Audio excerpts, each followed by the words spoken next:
رب العالمين أشهد أن لا إله إلا الله وحده لا شريك له وأشهد أن سيدنا ومولانا محمدا عبده ورسوله صلى الله تبارك وتعالى عليه وعلى آله وأصحابه وذرياته أجمعين. أما بعد فأعوذ بالله من الشيطان الرجيم. بسم الله الرحمن الرحيم. وإذ يرفع إبراهيم القواعد من البيت وإسماعيل ربنا تقبل منا إنك أنت السميع العليم. صدق الله مولانا العلي العظيم. حضرات علماء کرام، بزرگوں اور بھائیوں، آج اللہ تبارک و تعالیٰ کی شکر گزاری کا دن ہے کہ اس نے محض اپنے فضل و کرم سے اپنے اس گھر کی تعمیر مکمل کرنے کی توفیق عطا فرمائی اور اس میں الحمدللہ بعافیت اللہ تبارک و تعالی نے اپنا فریضہ ادا کرنے کی سعادت سے نوازا۔ مسجد اسلام کے وجود کے لیے ایک لازمی چیز، اگر یہ کہا جائے تو غلط نہیں ہوگا کہ جیسے مچھلی بغیر پانی کے زندہ نہیں رہ سکتی اور آدمی بغیر ہوا کے باحیات نہیں رہ سکتا، اسی طرح دین بھی معاشرے میں بغیر مسجد کے تعلق کے باقی نہیں رہ سکتا۔ آپ پوری دنیا کا جائزہ لے لیجیے، علاقوں کا جائزہ لیجیے، محلوں کا جائزہ لیجیے، جو لوگ، جو گھرانے، جو خاندان، جو افراد اپنا جوڑ مسجد سے رکھتے ہیں وہاں دینداری نظر آتی ہے، اور جن لوگوں کا تعلق مسجد سے نہیں ہے وہاں دین بھی نہیں۔ جو آدمی بھی مسجد سے تعلق رکھے گا ضروری طور پر پہلا اثر یہ ظاہر ہوگا کہ وہ ناپاک نہیں رہے گا۔ جو مسجد میں آنے جانے والا ہے اس کا بدن بھی پاک رہے گا، کپڑے بھی پاک رہیں گے، اور اس ظاہری طہارت کا اثر اس کے باطن پر بھی پڑے گا، انشاءاللہ اس کا دل بھی پاک رہے گا۔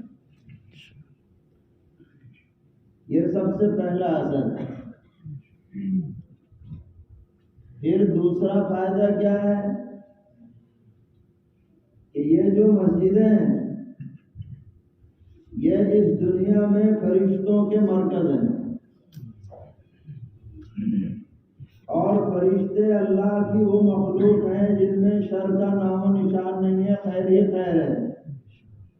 تو جسے فرشتوں کی معیت چاہیے، صحبت چاہیے، رفاقت چاہیے، وہ مسجدوں سے اپنا جوڑ قائم کرے۔ پیغمبر علیہ السلام نے ارشاد فرمایا کہ جب کوئی آدمی گھر سے وضو کر کے مسجد کے لیے چلتا ہے تو ہر قدم پر نیکیاں ملتی ہیں، گناہ مٹتے ہیں، اور جب مسجد میں پہنچ جاتا ہے اور ابھی نماز میں دیر ہوتی ہے اور باوضو بیٹھا رہتا ہے اور کوئی دنیاوی بات چیت نہیں کرتا تو اس پورے وقفے میں فرشتے اس کے لیے خود بخود دعائیں کرتے رہتے ہیں کہ اللہ یہ جو آدمی بیٹھا ہے اس کی مغفرت کر دیجیے، اس پہ رحم فرمائیے، اس پہ مہربانی کیجیے۔ تو جسے فرشتوں کی دعائیں چاہیے وہ مسجد سے تعلق قائم کرے۔ پھر جب مسجد میں آئے گا تو نماز پڑھے گا، امام والضالین کہے گا تو یا آمین کہے گا، تو فرمایا پیغمبر علیہ السلام نے کہ جس کی آمین فرشتوں کی آمین کے ساتھ مل جاتی ہے اس کے سب پچھلے گناہ معاف ہو جاتے ہیں۔ اور جب آدمی رکوع میں جائے گا اور سمع اللہ لمن حمیدہ کہے گا، امام اور مقتدی کہیں گے ربنا لک الحمد، تو جس کی یہ حمد فرشتوں کے حمد کے ساتھ ملے گی اس کے بھی سب گناہ معاف۔ اور جماعت کی نماز آپ جانتے ہیں 27 گنا زیادہ ثواب ہے، محنت کچھ نہیں اور ثواب اتنا زیادہ۔ جو لوگ جماعت کی نماز کے عادی ہو جاتے ہیں انہیں کبھی اگر اکیلے پڑھنی پڑ جائے تو بڑی بھاری پڑتی ہے، کیونکہ جماعت میں تو کچھ کرنا ہی نہیں، بس اللہ اکبر کہو اور اپنا جائے، چاہے چپ چاپ بھی پڑھ لو پھر بھی نماز ہو جائے گی۔ اکیلے میں سب پڑھنا پڑتا ہے، رات بھی کرنی پڑتی ہے۔ تو یہ مسجدیں دین کے لیے انتہائی ضروری ہے کہ ہمارا تعلق مساجد سے قائم ہے۔ سرور عالم صلی اللہ تعالی علیہ وسلم نے فرمایا کہ میدان حشر میں 7 آدمیوں کو اللہ تعالیٰ عرش کے سائے میں جگہ عطا کرے گی، وی آئی پی لاؤنج میں جگہ ملے گی، اسپیشل ان کو مہمان گویا کہ بنایا جائے۔ ان میں سے ایک آدمی وہ بھی ہے رجل قلبہ معلق بالمساجد، جس کا دل مسجد میں اٹکا ہے، ایک نماز پڑھ کے آیا پھر اگلے کی فکر، پھر پڑھ کے آیا پھر اگلے کی فکر۔ تو ہمارا تعلق مساجد سے ہونا چاہیے، اور جن کو اللہ تعالیٰ نے تعمیر مسجد کی توفیق عطا فرمائی، اپنی جگہ پر یا کچھ حصہ لینے کی سعادت سے نوازا، ان کے لیے تو بڑی بشارت ہے۔ نبی اکرم صلی اللہ تعالی علیہ وسلم نے حدیث میں فرمایا کہ جو اللہ کی خوشنودی کے لیے مسجد بناتا ہے اللہ تعالیٰ اس کے لیے جنت میں اسی جیسا گھر بنائیں گے، مثلہ۔ اب حضرات شارحین بحث فرماتے ہیں کہ یہ عجیب بات ہے، مثلہ جنت اور وہاں کی چیزیں اور یہاں جو میٹیریل لگا ہوا ہے وہ جنت کے اعتبار سے تو بہت مناسب نہیں، مثلہ کیا مطلب؟ اگر ایسے ہی گھر وہاں بن جائے تو یہ تو کوئی بڑی بات نہ ہوئی، جنت تو جنت، پھر مثلہ کا کیا مطلب؟ تو اس کا جواب دیا گیا کہ مثلہ کا مطلب یہ ہے کہ جیسے دنیا میں عام گھروں کے مقابلے میں مسجدوں کا احترام ہوتا ہے، اسی طرح اس کا جو گھر جنت میں بنے گا وہ عام گھروں کے مقابلے میں لوگوں کی نظر میں باعزت ہوگا۔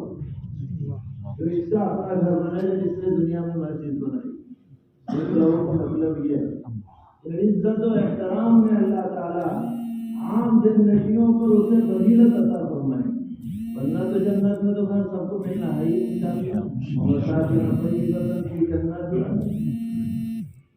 تو اللہ تعالیٰ نے حضرت عبدالعزیز مفتی صاحب دعوت برکاتہم و مدد فیوزہم کو یہ سعادت بخشی کہ انہوں نے اپنی ذاتی جگہ پر یہ مسجد تعمیر کرائی، اور بہت سے احباب نے ماشاءاللہ اس میں بڑھ چڑھ کر کے حصہ لیا۔ وہ سب احباب حضرت مفتی صاحب کو اس کا علم ہے، میں اس کی وضاحت نہیں کرنا چاہتا، حضرت خود ہی فرمائیں گے اگر مناسب سمجھیں گے۔ ان میں سے جس نے تھوڑا بھی حصہ لیا ہو یا زیادہ بھی حصہ لیا ہو وہ سب اللہ کے نزدیک انشاءاللہ معذور ہے، اور بہت بڑی سعادت انہیں نصیب ہوئی ہے، اور ہم یہی دعا کریں گے جو حضرت ابراہیم اور حضرت اسماعیل علیہ السلام نے بیت اللہ شریف کی تعمیر کے وقت دعا کی تھی اور قرآن پاک نے اسے نقل کیا ہمیں نصیحت دینے کے لیے کہ تم بھی ایسے موقع پہ یہ دعا پہلے کرو، ربنا تقبل منا انک انت السمیع العلیم، کہ ہمارے رب یہ جو عمل ہم سے انجام پایا آپ اسے ہماری طرف سے قبول فرما لیجیے، آپ بہت سننے والے جاننے والے۔ حضرت علیہ السلام نے مدینہ منورہ تشریف لانے کے بعد سب سے پہلے جو فکر فرمائی وہ مسجد کی تعمیر کی فکر تھی، اور جہاں یہ مسجد نبوی ہے اس وقت یہ 2 یتیم بچوں کی جگہ ہے، سہل و سہیل ان کا نام تھا، بنو نجار کے 2 بچے تھے۔ سیدنا حضرت ابوبکر صدیق رضی اللہ تعالی عنہ نے قیمت دے کر کی یہ جگہ حاصل۔ مسجد نبوی کی ابتدا اس کی خریداری سیدنا حضرت صدیق اکبر رضی اللہ تعالی عنہ کے مبارک مال سے ہوئی ہے۔ کتنا اجر و ثواب ان کے نام اعمال میں لکھا جائے گا انشاءاللہ۔ جب یہ مسجد تعمیر ہو رہی تھی تو خود نبی اکرم علیہ السلام غم سے نفیس اس میں شریک تھے۔ پہلی مسجد کیسی بنی کہ اس میں جو کھجور کے درخت تھے ان کو کاٹ کے اس کے جو تنے تھے ان کو دیوار، اس سے قبلے کی دیوار بنائی، اور جو اچھے وغیرہ ٹہنیاں وغیرہ حاصل ہوئی ان سے چھپر بنا دی۔ پہلی مسجد ایسے بنی۔ تو جب بن رہی تھی تو لوگ کچھ اشعار پڑھ رہے تھے، کچھ رجز پڑھ رہے تھے، تو پیغمبر علیہ السلام نے اس کے اندر یہ اضافہ فرمایا، اللہم لا خیر الا خیر الآخرہ فاغفر الانصار والمہاجرہ۔ سب یہ پڑھ رہے تھے اور اس میں حصہ لے رہے تھے۔ اے اللہ، اصل خیر تو آخرت کی خیر ہے، دنیا کی خیر اصل نہیں ہے، آخرت کی خیر اصل ہے، لہذا انصار کو بھی بخش دیجئے، مہاجروں کو بھی بخش دیجئے جو اس میں تعمیر میں حصہ لے۔ پیغام دے دیا آپ نے امت کو، آخرت پیش نظر رکھو، قبولیت پیش نظر رکھو، نیت درست رکھو۔ دونوں اس آیت میں اور اس پیغمبر علیہ السلام کے عمل میں ملانے سے یہ بات نکل کے آتی ہے۔ بہرحال ہم بہت ہی دل کے اندر مسرت محسوس کر رہے ہیں، خوشی محسوس کر رہے ہیں۔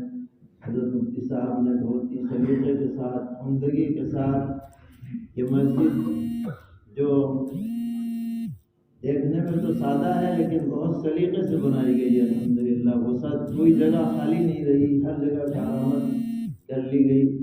ہماری دلی دعا ہے کہ اللہ تعالیٰ یہ آباد رہے، قیامت آباد رہے، دین کا مرکز بنے، تزکیے کا مرکز بنے، امت اس سے فائدہ اٹھائے، اور بھی دنیا میں جہاں جہاں مسجدیں ہیں اللہ تعالیٰ سبھی کو آبادی نصیب فرمائے، اور جہاں ضرورتیں ہیں اللہ تعالیٰ وہاں غیر سے مسجدوں کی تعمیر کے اثرات مہیا فرمائے۔